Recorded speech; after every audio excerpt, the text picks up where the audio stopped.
Timingan pa na dito ako tumigil na merong taga DOT na chinecheck yung truck. Huwag sana akong ma-check. Tikit naman kayo.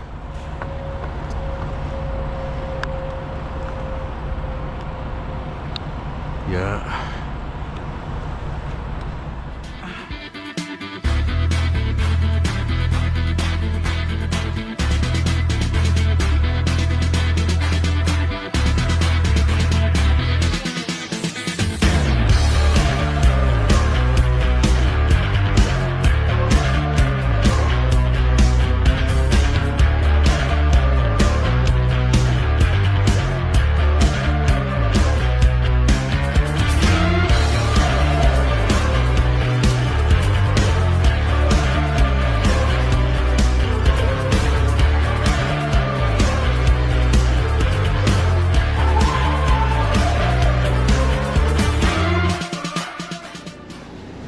Good morning mga choy, mga chay, mga undo. Good morning internet, good morning viewers, and good morning YouTube.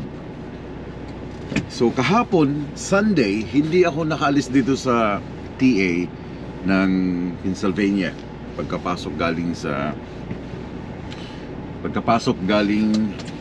sa New York na state. Kung ano yung napanood ninyo last video na kung nasaan ako, nandito pa rin ako. Why? It's because ito yung naging sanhi. So Friday pa lang, dumating ako dito Friday. Shoutout nga pala kay GL. Pinuntahan ako ni GL dito. Friday pa lang ng hapon pagkadating ko, nung nag-scale ako, naka-off na ako, naka-off duty na kasi gusto ko sana makuha yung aking oras o yung aking 36 hours ng mas maaga, ng Saturday or Sunday ng umaga. So naka-off na ako nun, ginapang-gapang ko lang habang umiikot-ikot, gapang yung aking oras.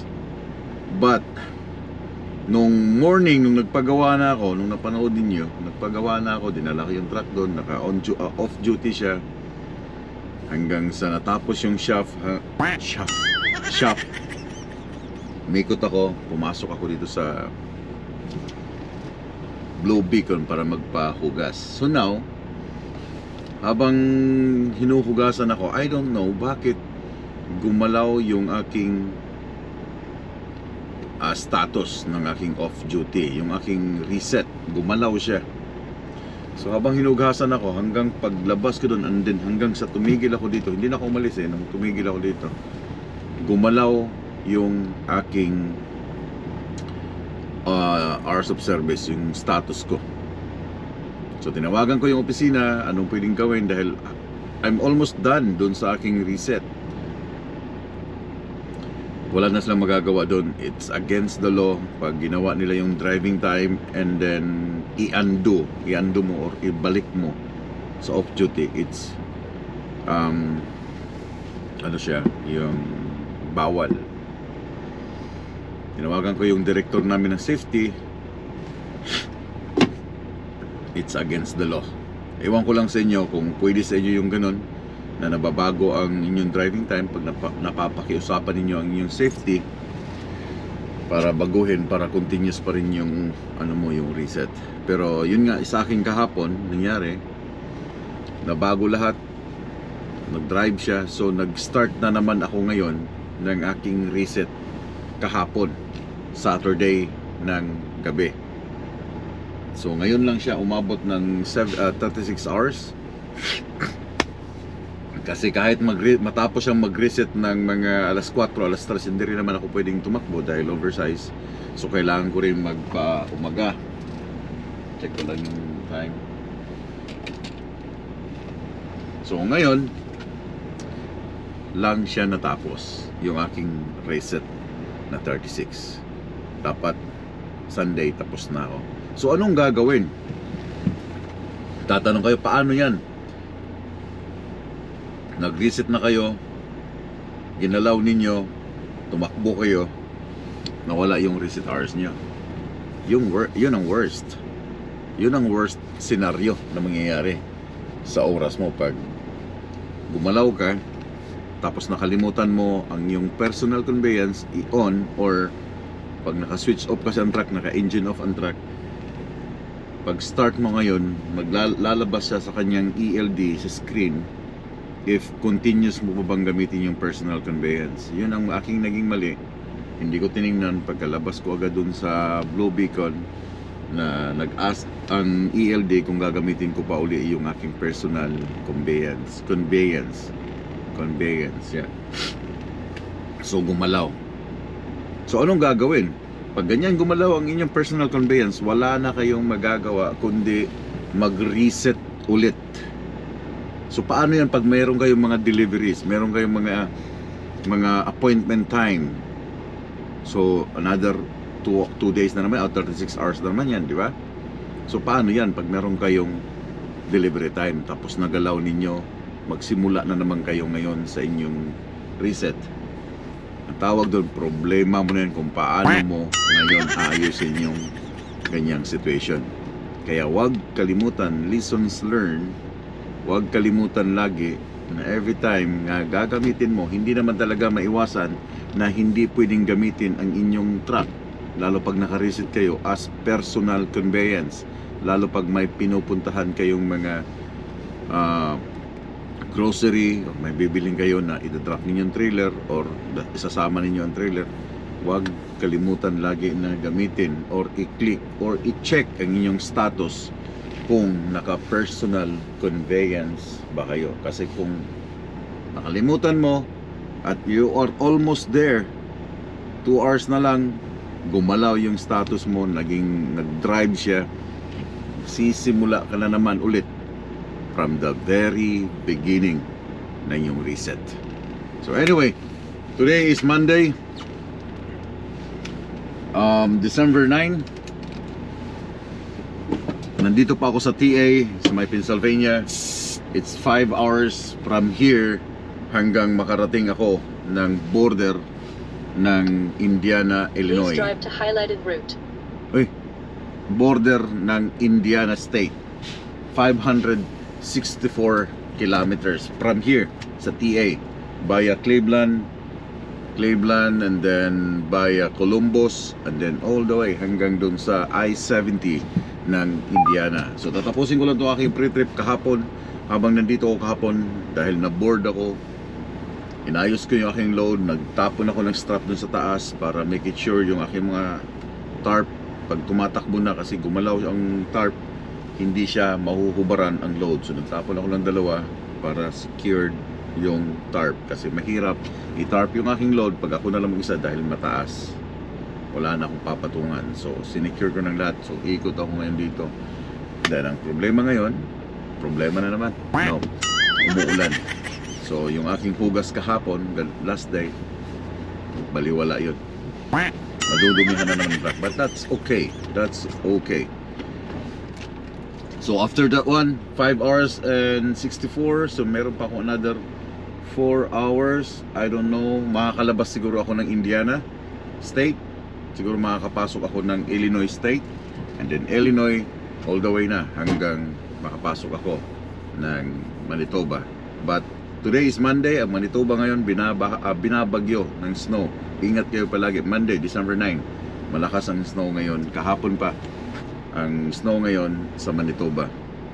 So always, lagi kang mag-check ng iyong mga status ng weather, kung nasaan yung snow, kung nasaan yung mata, kung nasaan yung bagyo, kung saan babagsak yung bagyo. Dahil para meron kang ma-aware ka, meron kang idea kung paano at saan, anong gagawin mo.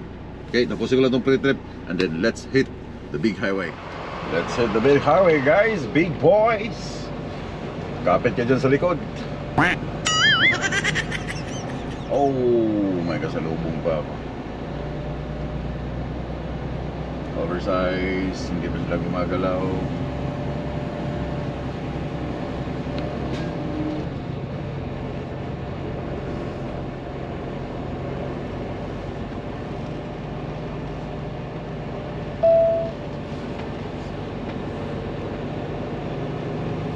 mamaya empty to mamaya yung parking dito dahil yung iba tapos na mag-reset, kailangan nang bumalik sa highway, kailangan nang pumunta sa destination.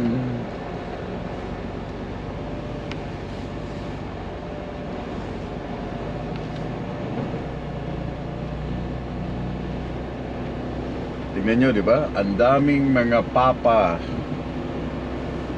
ang daming mga dad away from home, nasa truck natutulog. Hindi lang kami, napakadami, daming oversize dito.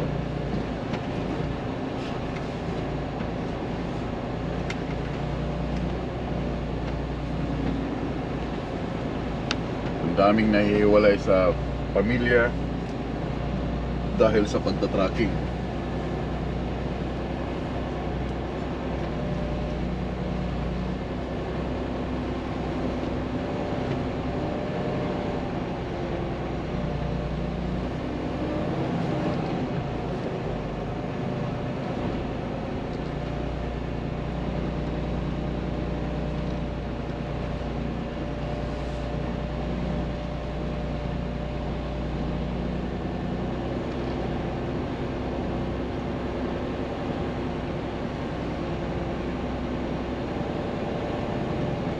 Alas 7 ng umaga.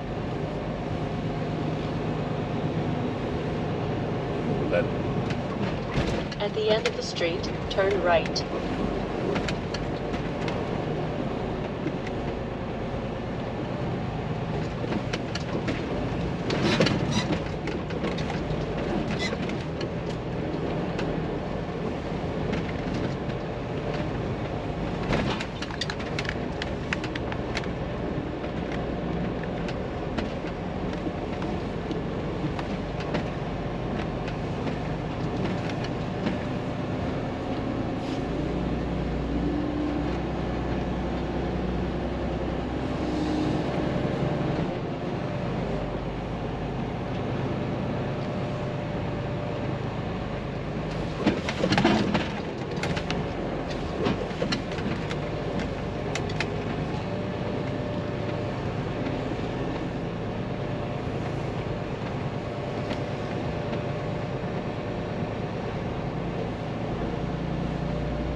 Turn right on Depot Road, then take the third right.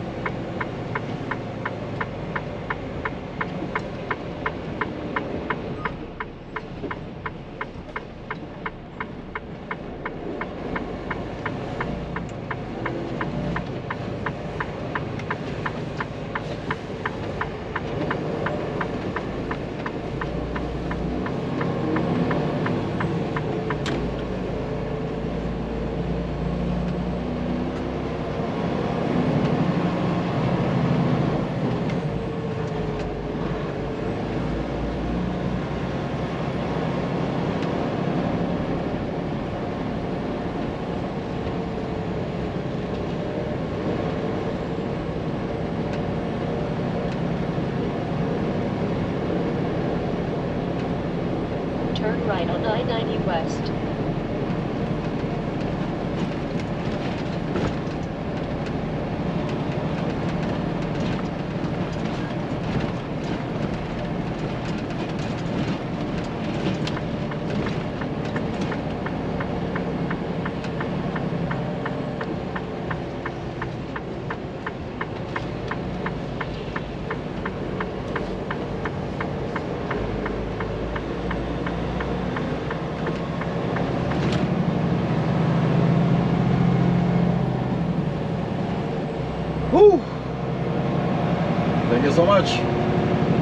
Eri.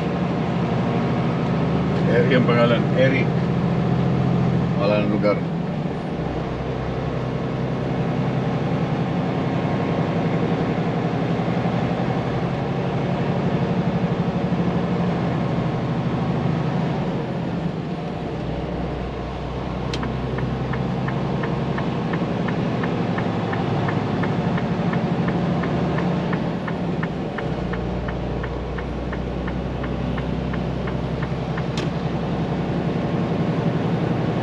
Continue on I-90.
Detour.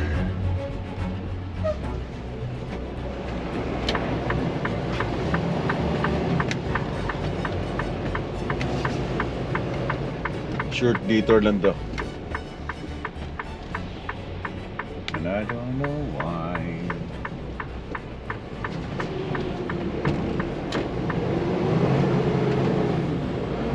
Arriving at coordinates on the right.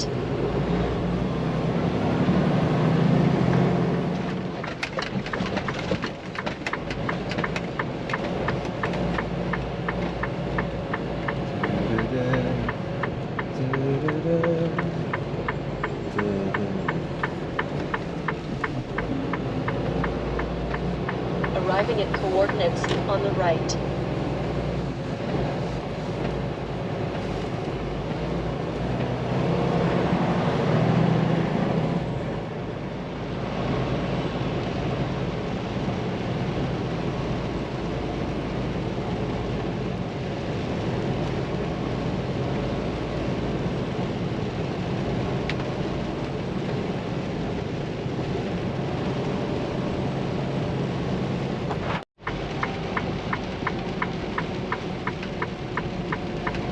Turn left at the traffic light.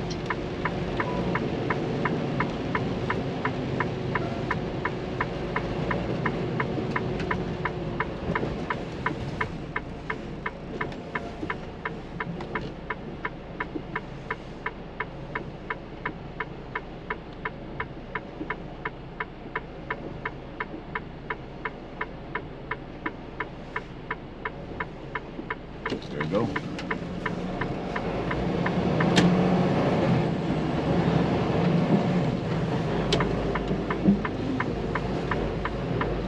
Arriving at coordinates on the right.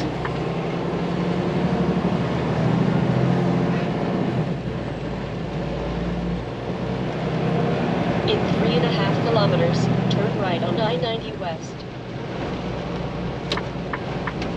Turn right on I-90 West.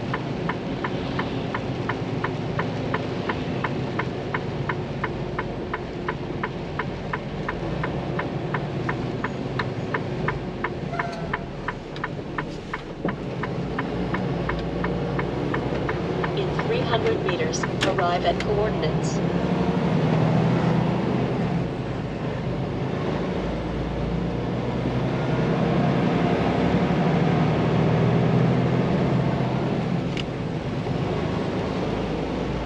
Okay, balik sa Interstate Highway. All the way to Cleveland, then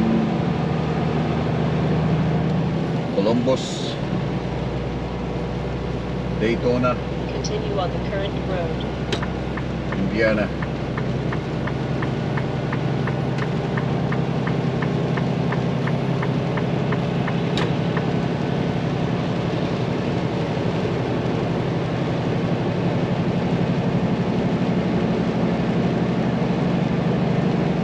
Woo!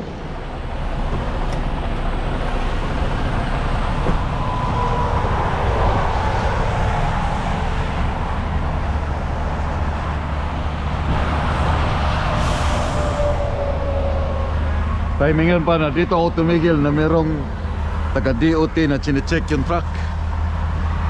Huwag sana akong ma-check.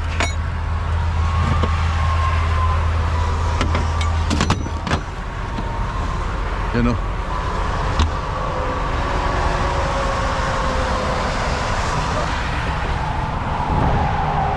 Tanggal kasi yung aking ano eh. What happened? Ah.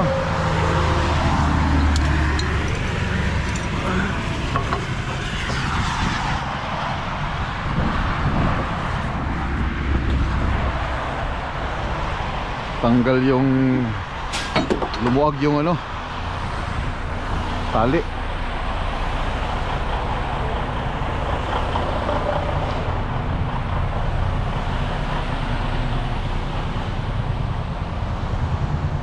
Merong DOT check.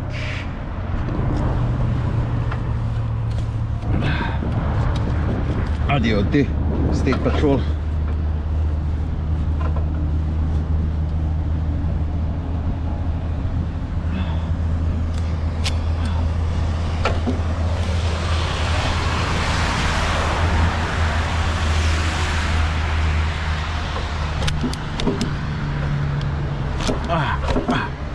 Ito lang pangit ngayon. Ano nangyari dito?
mapagdiskitahan pa ako ng pulis na yan. Okay na yung ano. Kaya lagi mo sisilipin yung mga unusual na gumagalaw dun sa likod ng truck mo. Tigil agad kung may chance.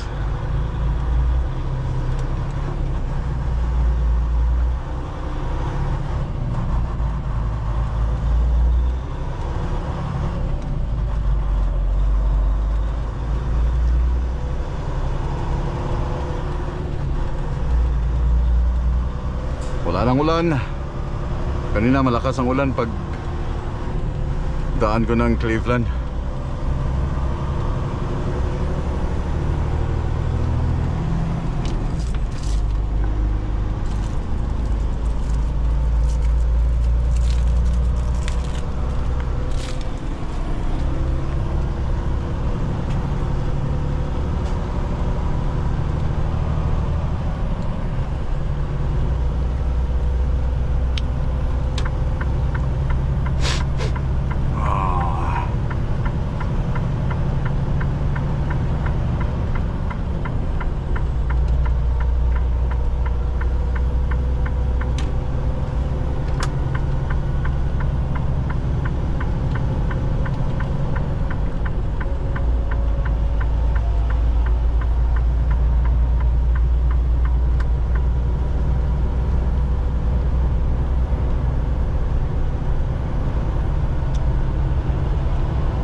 Exit 90 on the right to I-465 north, then keep right.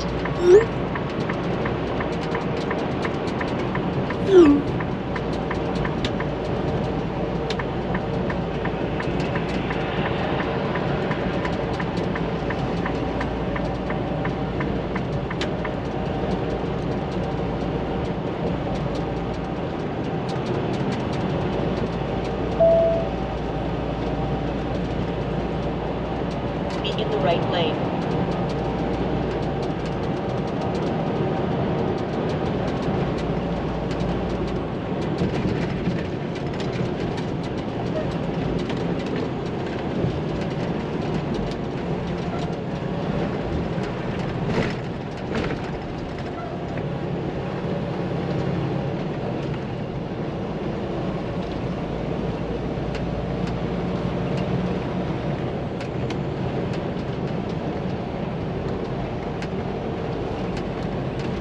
In 100 meters, arrive at coordinates on the left. Ibang state, ibang weather.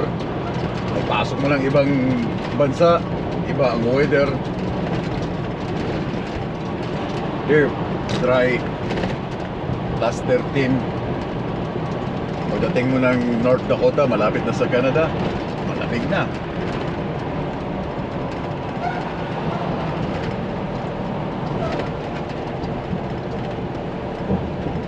Dating mo dito, traffic. Just me, yung ating par.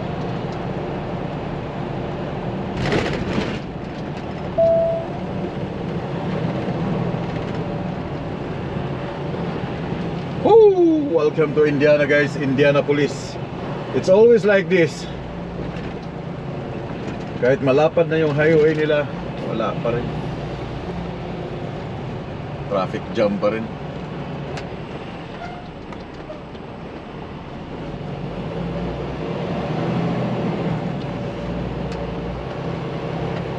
Ito nga pala, yung sinabi sa akin, kausap ko yung manager or I think yung marketing nila.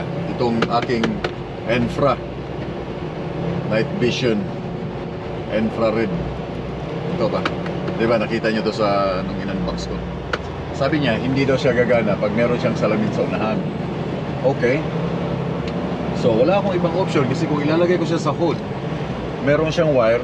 Pag nakalimutan ko at itataas ko yung hood, masisira, mapuputol yung wire.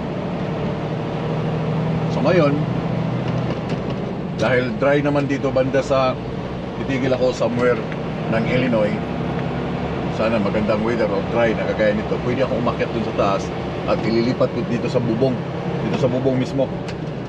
para gagana siya. Kasi kaya pala doon sa aking screen, hindi mo makikita, para siyang bulag na parang nakafocus lang dito sa salamin. So ibig sabihin nung yung marketing nila, na hindi pala siya gagana pag may salamin sa unahan. Kailangan talaga siya doon sa taas. So mamaya, pagkatigil ko mamaya, ayusin ko to, ilalagay ko sa taas. Kasi hindi ko kayo mabibigyan ng kanyang result na sinasabi ko, lalo pag gabi o lalo pag araw, doon sa kanyang infra or night navigation or night vision. Na ito pang kotse dapat to eh.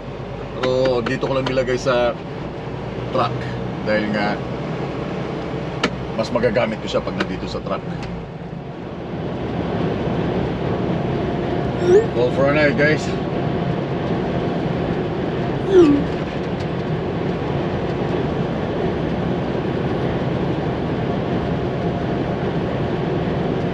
Why it's closed?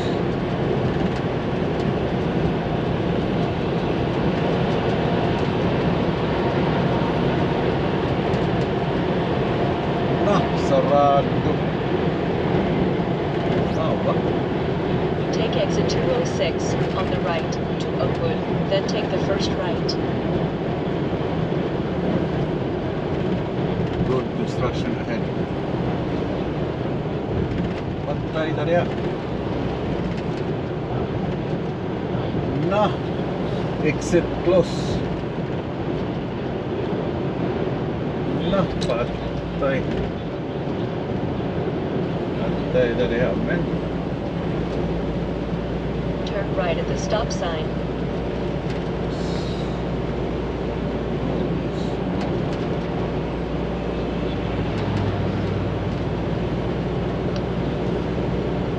Continue on I-74.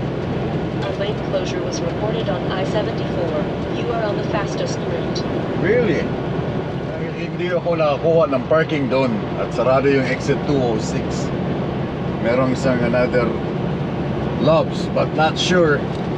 Itong oras, exit 149, 15 minutes somewhere in Leroy, Illinois. Kung makakuha ko ng spot, maliit lang siya na Loves, but finger cross. Finger cross. 15 minutes. Titiran ako ng 35 minutes. Lahat ng driver ngayon ay nagmamadali para sa spot, makakuha ng spot sa isang truck stop. Yung iba running out of hours, just like me, running out of hours. Kailangan makatigil na tonight. Walala.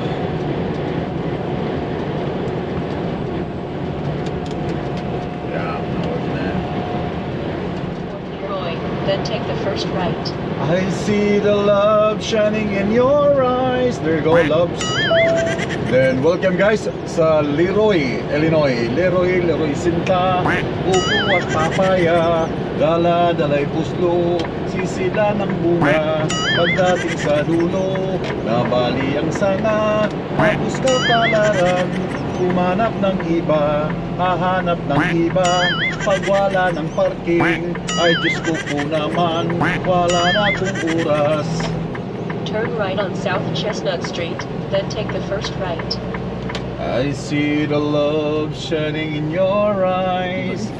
Oh, are there more spots, man? Marami pa. Unahin na muna natin ang spot. Bukas na yung fueling up.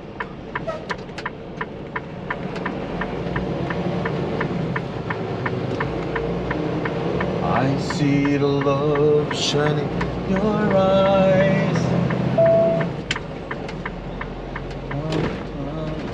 Sweet surprise, seems believing it. Turn right at the traffic light, then take the first right.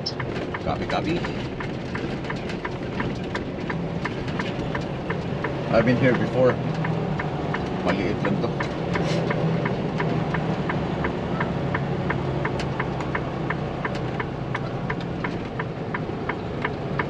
I've been here before, guys. Turn right on South Persimmon Court.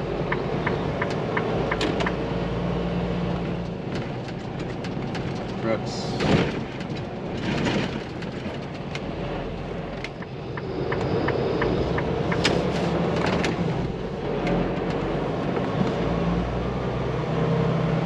Arriving at coordinates on the left.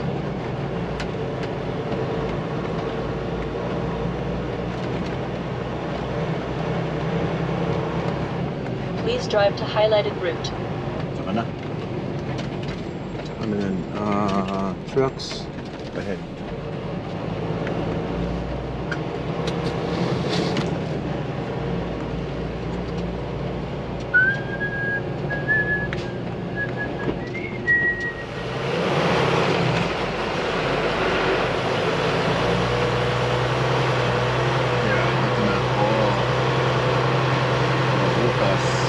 Fuel.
Seems believing it's worth the wait.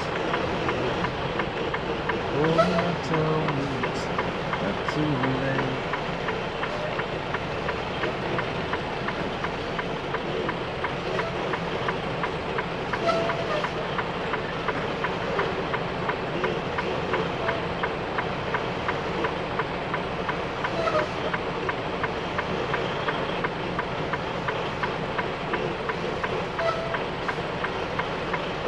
Okay, let's go. Sakto lang talaga ang oras, 35 minutes left. Just on time, sleeper bird. There guys. Kita ko sa inyo yung parking. Dito sa Amerika, diskartihan lang talaga ng saan ka makahanap ng good spot. And there you go. So dito ako sa gilid ng Sikan. Di ba? Safe and sound guys. Sana safe nga. Hindi ako tatamaan ng mga liliko dyan. Sana. Mga araray. Umangat nga dito. Umangat nga. Abante ko ng konti kasi masyadong pwersado yung gulong eh. Yes, yes. Umangat ng konti baka sumabog. So dito lang ako sa gilid ng Sikan. Yan, mamaya aakyatin ko yung taas. So pinaplano kong ilagay doon sa taas, dyan sa taas ng ano ng Simay, itong infrared. Kasi kung ilalagay ko siya dito, pagbukas ng hood makakalimutan masira.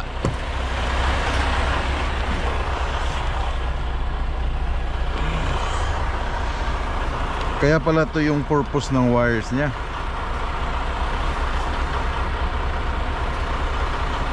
Haba ng wires niya oh. Kita nyo.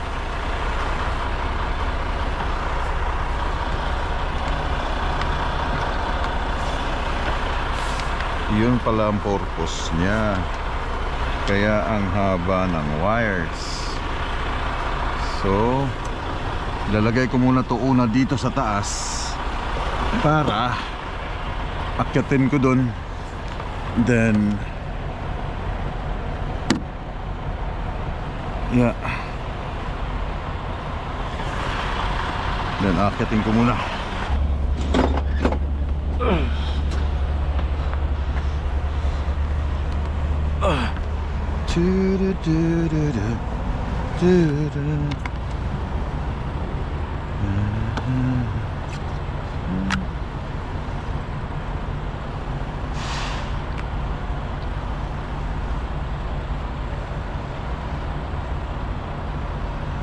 Dito sana oh. Uy, dikit naman kayo.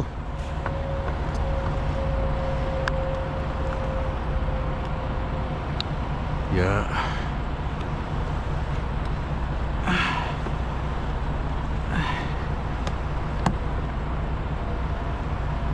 Kasi sabi sa akin, doon daw sa taas ilagay. Para kaso lang, sana hindi siya matanggal.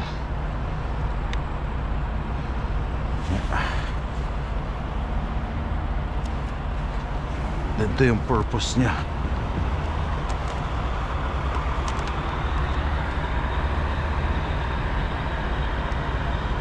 Kita ko naman driver, ano kayang ginagawa ng driver na yan?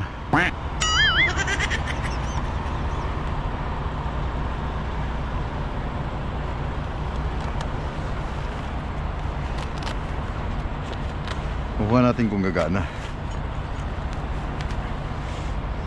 Gana siya din. Good. Hindi siguro matanggal yan, no? Pag nahulog yan sa pole, well, naka ano yan eh, tawag doon, naka gorilla tape.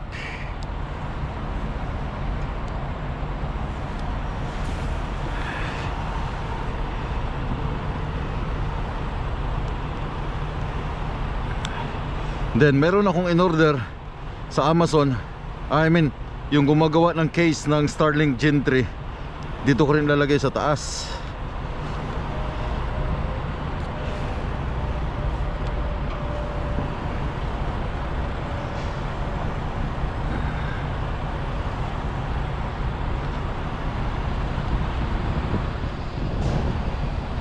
Yeah, yung Gen 3 dito ko ilalagay sa taas ang Gen 3 kasama dito sa ano.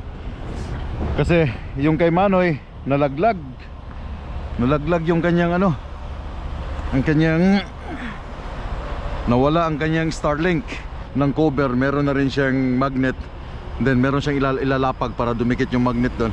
Ito pala ay solar, but I don't know if this one guys ay gumagana pa sa amin. Pero ito ay solar na nakakabit na dito sa truck. So yung Starlink dyan ilalagay. Kasi yung unang disenyo namin ng Starlink dito nakadesign yung aming Starlink na unang ano, papagawa ng parang L-shape na bakal, tapos nakatornilyo, then may magnet. Then yung kay Manoy nalaglag. So ngayon, dahil kakahanap namin ng saan kami makakabili ng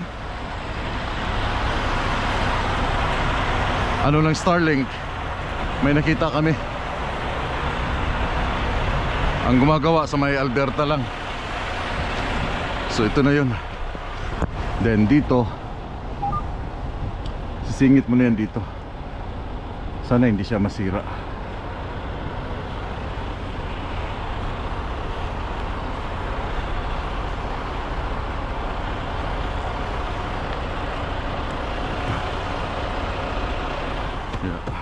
Sana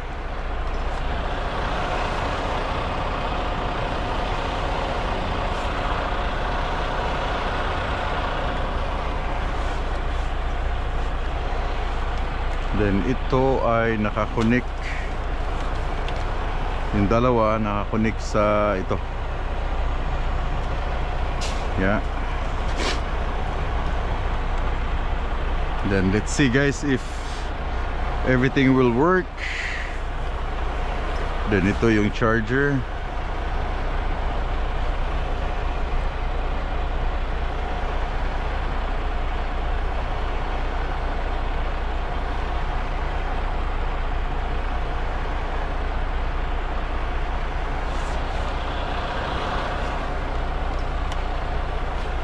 Then ipasok mo na siya dito sa loob.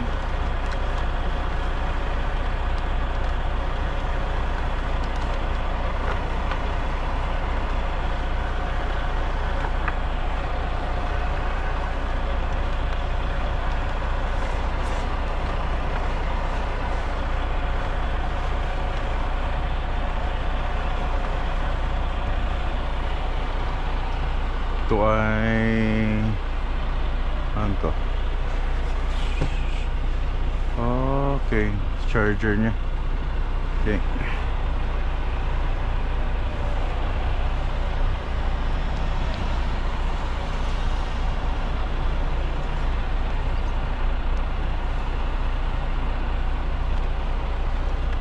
Back.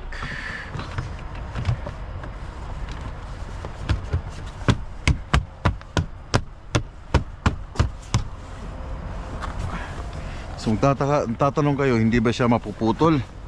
Hindi, kasi pag sarado niyan, tatama lang yan dito sa ano, sa goma niya. So hindi yan masisira. Okay? So doon siya sa taas. I don't know if makita niyo, but sana is okay. Sana is okay. Yeah, let's try. Sabi sa akin eh, lagay daw sa labas. Sana is okay. Then yung kanyang LCD somewhere here.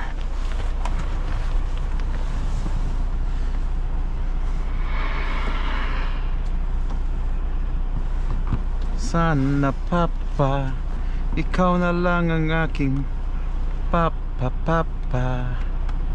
Yeah.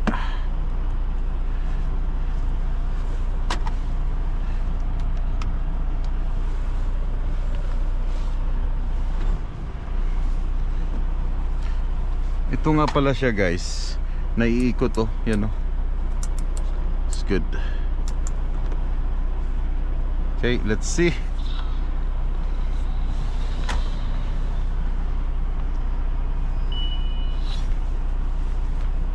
Thermal master. Oh, yun no. Yeah, gumana nga oh. Kita nyo? No? Kita mo yung mga truck? Tama nga. Hindi siya dapat dito. Yan, kita nyo yung truck oh. Then punta tayo dito sa kanyang menu. Sa display. Then infrared. Dito tayo sa infrared na no, yung black and white. Let's see kung anong kuan. Oh, yun no. Diba? Kita nyo guys? Kita nyo yung truck? Yan ang infrared nya. Diba? Nice one. Then yung isa naman, yung black hat. Ayun no. Clear ba dyan sa ano? Black hat. Kita yung truck, diba? Pag may, itong magandang gamitin. Ito oh, white hat oh. Kasi yung may life na hayop lalabas dyan as puti. Right on. That's good. So sa taas pa lang siya, nakikita na siya. Along the way, malayo pa lang, nakikita na siya na meron siyang something ahead, which is good ha. Buka, ayun oh, kita mo yung truck. Di ba nakikita niyo yung truck? Tumatakbo no. So doon pala nakikita na siya. And then it's recording. Nagre-record siya lahat. So yun nga lang, this one is black and white I think. And lava. This one, let's try this one. The lava.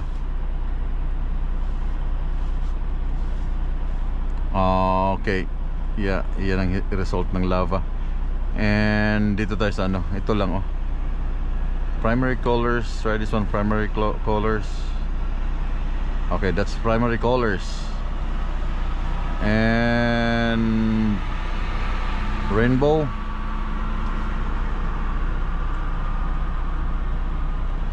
So that's a result ng rainbow. Then ito nang gagamitin ko. I like this one, the white hat. White hat, yeah. Pero pag nasa masusukal ka na, magandang gamitin to. Yung mga marami ng puno, marami ng somewhere Ontario, British Columbia. Ito na siya. So meron siyang speedometer. Once na magdidetect na siya, kasi meron siyang camera sa taas, meron siyang speedometer, naka timestamp, okay, naka bluetooth, recording. Okay, so magsisave lahat siya sa memory card, speed. RPM, acceleration, okay, nagdi-detect siya lahat. But I think meron siyang portion na ikakabit dun sa ilalim na parang kinakabit sa car pero hindi pwede dito sa truck. Makikita mo itong brake time, acceleration, etc. and speed. Dito lang ako sa speed kasi hindi siya magmamatch dun sa ilalim ng truck, pang kotse lang siya. But this one, I like this one. Yan, kagandahan kasi magagalaw mo siya, oh.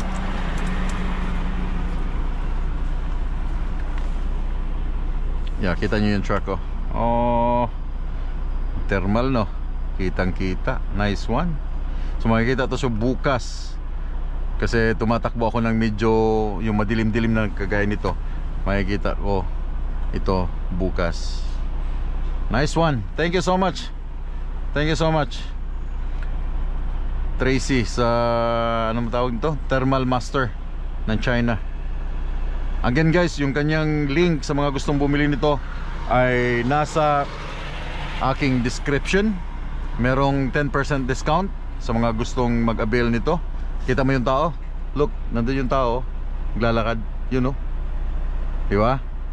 Diba? Napakaganda, right? I like it. May tao na may tao na maglalakad, oh. May taong naglalakad. Sana hindi ako palisin dito. Hindi naman siguro to. Kaya mo. Okay, may truck. And then hindi siya na-detect kasi miso. Ayun, no? Yun, no? Yun. Di ba? Kita niyo, di ba? Right on. Nice one. Thank you so much, Thermal Master. Thank you so much. I like it. Guys, sa mga mag-order, bring it on. Nasa aking description ang kanilang link. Meron silang 10% discount para sa hanggang January 2025. Puntahan yung aking link. Sa Pilipinas, dito sa Canada, yung mga bumabiyahe ng British Columbia again, Ontario, and Yukon, Alaska, para iwas, kita nyo agad na may deer along the way. Ang layo ng kanyang abutin, no? Ang layo, kitang kita. So again, dito ako sa Leroy Sinta. Nandun siya sa taas, nakalagay guys, sa taas. I don't know if nakikita niyo yan. Nandun sa tuktok yung thermal na kinabit ko. So ano na lang, by Wednesday siguro makakapasok ako ng Canada kung maganda-ganda ang panahon all the way there, kasi ngayon ay nag-storm, malakas ang snow sa Canada ngayon. Today is Monday, so sana everyone is safe, lalo na dyan sa Trans-Canada na yan ang laging tinitira ng snow. Napakadulas, lalo malakas ang hangin, daming disgrasya, daming nahuhulog. Kaya finger cross, kasi yung aking lulusutan from pagpasok ko ng Canada ay 75 Winkler, then Highway 3 Oxdale via Portage, and then liko ng 16 via Nipawa, and then Nipawa and Yorkton all the way to Saskatoon, and then Edmonton yung aking last stop para dito sa aking delivery na gagamitin doon sa Edmonton. But everything is good. Chinay ko kanina, okay yung tarp. Buti nalagyan ko nga ng strap para hindi siya lilipad. Kasi hindi siya nakubiran ng isa kaya umangat siya. Dapat kasi nakubiran siya ng isa pa, hindi umabot yung isa pala doon, no?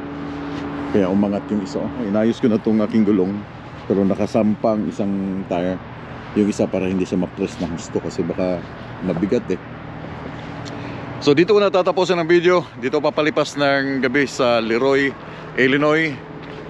Then bukas uli, siguro bukas pag magandang panahon, makaabot ng somewhere in Minnesota. Then Merkulis, pasok ng Canada, inshallah, if God in God's will. So daghang salamat. Pag-amping Muntanan permi, pag-amping Muntanan, and then we will keep on tracking. Keep safe. Amping mo.